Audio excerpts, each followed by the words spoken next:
everybody. Guess where we are. It is Osiris with 15 minutes of show. And guess where we are? You know, we love, and love it to do it live on location. And today, our lovely guest in house in our studios here in LA is Ann the Raven. Hi. From 88.5 FM station. This woman has been doing this since the 80s, and she is our featured guest of the month for Black History. We wanted someone that actually knew something about music, that knew something about the blues, and you know we all have had the blues at some time.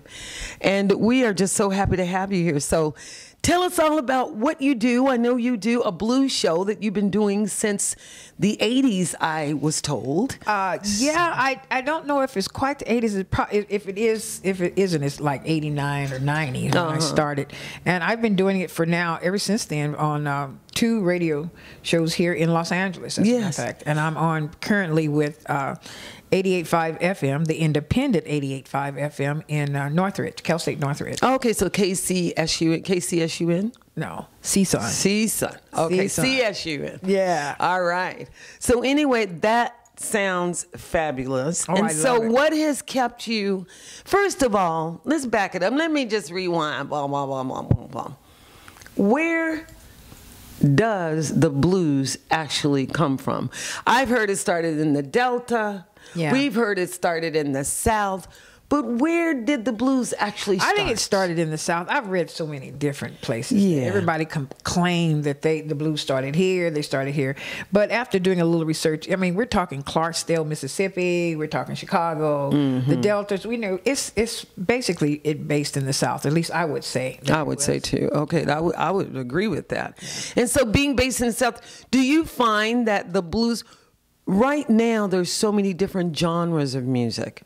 And I know that there's companies like Tik-Tok, other companies that are allowing music, kind of different elements of music to be mixed in with hip-hop, to be mixed in with pop, and things like that. So yeah, that's how the blues. I hate that. How are the blues fitting in with all of that now? Well, they've got contemporary blues, jazzy blues, pop blues, country blues, and they break it down to contemporary blues, which is basically what I believe the blues really is, contemporary. I think when people come up and they got enough money to promote their music, then if the music don't fit in, they make their own genre. They'll say, well, let's call it contemporary blues. It's blues. Okay. So, you know.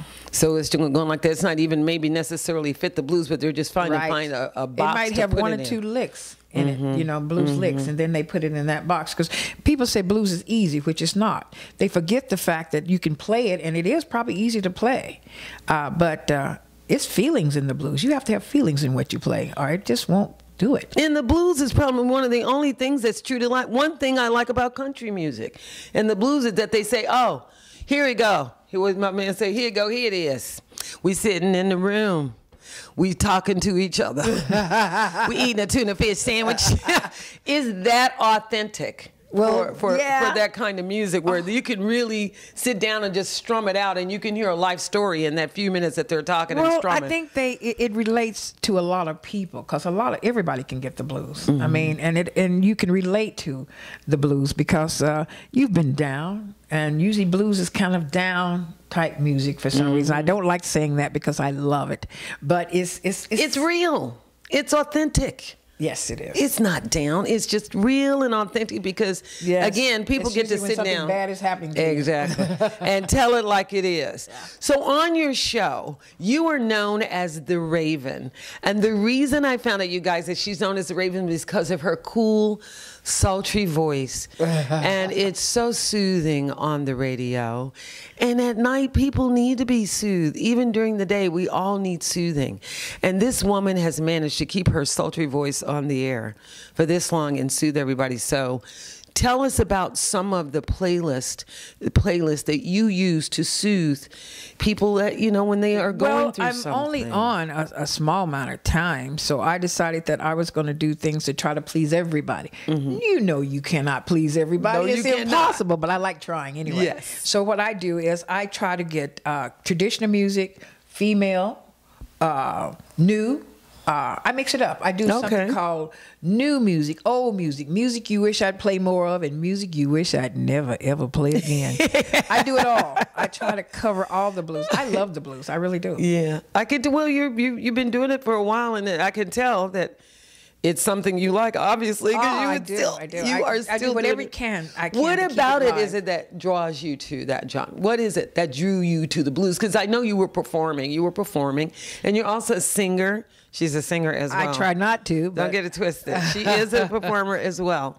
So what drew you to the blues? I mean, out of all the different music, what made you pick the blues? Because it has feelings. I like the feeling. I like the fact that people can feel what they're talking about. When you're talking about the blues, you can really feel. Usually, you can come in the blues unhappy and sit around and listen to a couple of blues music and feel better. And you feel better. It's almost like a healing type process. So that's one of the reasons I really like it, because it makes me feel something. Now, when you go and do speaking engagements, because I know that people call you for panels, and you do a lot of speaking. So anybody out there that wants her for speaking, don't forget to contact her. We're going to get her information as soon as we finish our show. But when you do those engagements, what are most of the subjects that they ask you to talk about around the blues? Well, mostly I just talk about the artist. Usually when I get a speaking engagement, it's usually one artist that they're got me there for. Oh, like I've done specials on just about everybody. I know Robert Cray. I love Robert Cray's work. Love Robert Cray. Yeah. Robert Cray. I've interviewed Robert Cray, B.B. King, all of them. You know, Stevie Ray Vaughan. The works. Oh, I love Stevie So Ray I've Vaughan. gone back pretty far. So usually it's on a particular person at the time, or the blues genre period. But that covers so much. Yeah, so much. That's a whole, what, 20, 30, 40, 50 years of work I think right there. Nowadays, it's more blues artists out there than I've ever seen. Why do you think? Because people, are they young? I mean, is it a mixture of age groups, of culture groups? I don't know. A lot of these guys have been playing in the garage for years, and now they're coming out and going to the internet. Yeah, they're coming out and they're going, because the internet just gives you an opportunity. It gives everybody equal playing field. So they're all out there doing it, and there's so many of them. The only problem is they forget that main thing that I keep trying to put through blues people when they ask me, how do this sound? How does this sound? You gotta put feeling in the blues. Blues is a feeling kind of music. It is not an intellectual experience, people. It is feeling. It's got to have feeling in it, or it's just not. So these guys can play. A lot of them are just great, fantastic. They got the licks. I mean, they're fantastic. They could tear it up, but they forget the feeling. Wow. So what's a normal range of feeling and emotions that you would think need to go into that dish called the blues? Let's just say a song. Let's mix it up. Okay, let's get a bowl and let's name it the blues. Let's put it in there. For instance, what we got? Let's do Etta James, which is one of my favorite artists. All right, let's go. Okay, at last. I mean, it's still going, guys. People are still using it for weddings, everything, because that song had feelings. It's feeling in it. It had feelings. When you have feeling in the song, like The Thrill Is Gone. When B.B. King was singing The Thrill Is Gone, you know the thrill was gone. It was gone, and you could feel that it was gone. Yes. Yes. See, and so these new artists, they don't have that lasting song. They got so many different artists. I mean, so many different songs and titles, and some of them are really, really nice songs, but they forget the feelings in the song, and that just takes away from everything. And that, I think that's probably what's lacking. Do you think that has to do with the sales of music in general, because there's not a lot of emotion, and it's like some cerebral intellectual experience that people vibe on for a few minutes and they're gone? I think it's going to be just like anything else. The one with feeling is going to last, and the ones without feeling is not. It's like, you know, you might have that guy with that one-hit wonder because he showed feeling in the one song, the rest of the songs he didn't. So now Etta is a perfect example to talk about the blues, her and Big Mama Thornton. Oh, yeah. You know, what was the other lady's name? I think they just recognized her. I can't think of her name. Coco Taylor. Coco Taylor. Shirley, is it Shirley Thorpe?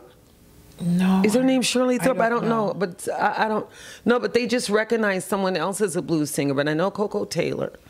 Oh, yeah. I know the old timers, you know. Oh, yeah. Some of the new ladies, I find that the new women that's singing blues, they sound so much alike. So you can't distinguish like you could. You don't know from an Etta from a Big Mama Thornton. But there's one thing about them: nobody's standing out. They sound alike, but nobody stand out. Like this, for instance, if you could have women to come in and sing, and they all are singing together, and all of a sudden Etta comes in there, and she throws in that Etta voice and put feeling in it. It's over. It's gonna stand out. And these women don't realize that you're sounding just like the woman next to you and the woman next to you. You're not standing out, so you're not going to be remembered.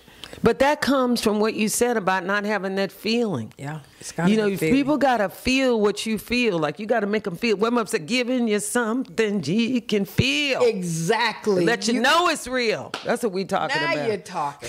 Now you're talking. And that's what's missing in a lot of the blues music. Wow. Men as well as females, I think. Really? What are some of the good, strong blues singers for men now out there? Out there now, they've got this new kid out named Kristen Ingram. They call him Any relation Kingfish. to the Ingram? No, they call him Kingfish, and he's probably the newest thing out, and you will be hearing from him. He's the closest you can get to the new B.B. King, as far as I'm concerned. Really? So he's really that good? Yeah. He does it. It comes from his heart, and you can tell it. What do you think about Brittany Howard? Not familiar. Brittany Howard came out of a group. They're from the South. But I cannot remember the group. But just if you Google Brittany Howard, she's a big old belting. One of those, still plays the guitar, and will sit out in the field and pick it out. So when you talk about feeling and emotion, she brings a wealth I have to check her out. I'm not familiar with her. I will send you her information. Okay. She's heavy duty, and it might be somebody you want to talk to, because she definitely sticks to that kind of original blues. So where do you see the blues going? What can we look forward to with so much melting pots of different music now? I don't know. With everybody trying to do blues, they're taking it out of proportion, I think. And are we wiping it out, or you think? I think right now it's abundance. You don't have any problems. Usually blues, it wasn't very much blues. Blues wasn't very popular. Really? Well, it's at the height right now. Really? Everybody's into it big time right now. Wow. But it's gonna sizzle down to who's really good and who's not. Mm-hmm. That's what it's going to sizzle down to, because there's too many people playing it, and not everybody can be good at it. If everybody's playing it, somebody's got to be good and somebody's not. Mm-hmm. So it's going to sizzle down to who's really good. I don't know. I've been trying to do something that I think that might be a little bit beyond me. I'm trying to start a new blues band. I've gone to the different universities. I graduated from USC. Oh, well, so you have it duty. Left messages at the music department, because I'd like to get new artists that's interested in the blues. I've also gone to CSUN and their music department, and the people, the feedback that I'm getting, LAC, I've been going to all the music departments trying to find new artists that might be interested in getting the blues going. Yeah. And what I've been told is that young people don't like the blues. I mean, they'll do jazz or other things like that, but they just don't like the blues. And that's what I'm looking for young people, because this Kristen Ingram that I told you about, he just turned 21. So he likes he's tearing it up right now. So it's just, I have to find those people. I have to find those people that really like it, because if their heart's not in it, it's not going to work. It's not going to work anyway. So I'm having a really tough time, but I think I can do it, because I'm going to do whatever I can to keep blues alive. She said, if your heart's not in it, it ain't going to work. Oh my gosh. Well, keep it alive. So what times do you come on at 8.5? For those of you out there that have never heard of her and that want to check her out. I come on Sundays at 8 p.m. LA time. 8 p.m. LA time. Every Sunday? Every Sunday. Every Sunday you can hear her live on the radio, 88.5 FM. Now, what's the other call numbers for the other station that you said you do? You said you do two stations. Oh, no, this was in the past. This is the one I'm with now. So we're 88.5, okay, FM. Yeah. And so you can check her out, and it's at 8 p.m. every Sunday, right? And then how do we reach you? How do people get in touch with you? Anybody that thinks they want to get into the blues, you need to talk to her. She's an expert and a historian on this subject. You can also get the station if you have a hard time getting it on the radio. You can get it at 885fm.org. It comes on. Okay. You can get it on the internet, and you can contact me at AnnTheRaven@AOL.com. AnnTheRaven@AOL.com, or you can get me on Facebook at Ann the Raven Blues, or you can follow me on Twitter at Ann the Raven Blues. Either way, I'll do what I can to please you with nothing but that good old down home blues. Oh, I love that. Can you give us like a goodbye, the way you would do it on the radio? Just we're not here. The way I have been doing it for years. And take us out. I can do it for years. If you're out there thinking that no one loves you, get that thought out of your mind, because my name is Ann the Raven, and I love you so much. So please take care of yourself this week, because we need to have you out here next week. We need to know you're out there. We need to know you love the blues. Wow. And nobody can say it like she can. That's Ann the Raven with 88.5 FM. Don't forget to check us out. We've got to go. Don't forget to check us out on UncEntertainment1.net, along with our YouTube channel. You know you want to. The YouTube is up in the right-hand corner of our site. So don't forget and check us out. Check Miss Ann the Raven out, 88.5 again. And we will be seeing you soon. Don't forget, take care out there. Take care of yourself. Stay healthy. Avoid the coronavirus. Bye. Bye. Bye.